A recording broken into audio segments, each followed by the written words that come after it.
ये बताएं कि सर ये जो है अब आप कदे जैसी मेरी सवाल की ईस्टर रिवन जो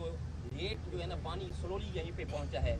अब ये अल्हम्दुलिल्लाह बुद्धू बिराज से आगे सक्कर बिराज की तरफ जा रहा है। आया इन ईस्टर रिवन में पीछे जो इंडिया की तरफ से अब भी कोई पानी मौजूद है या और कोई सैलाब आ सकते हैं, ऐसे कोई है? देखिए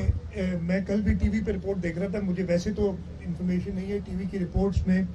बताया गया था कि इस वक्त तरबेला डैम भी भरा हुआ है, मंगला डैम 90% या कुछ, मुझे इस वक्त याद नहीं, वो भरा हुआ है। हिंदुस्तान के जो भारत के डैम्स है, पोंग डैम है, एक और पता नहीं नाम है, आपको नाम याद होंगे,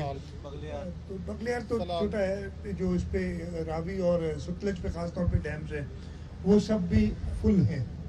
तो अगर खुदा न खास्ता कोई और तेज बारिश होती है या पानी का नीला आता है तो अगेन वो इस तरफ ही आएगा, लेकिन इस वक्त जो सतलज पे गंडा सिंह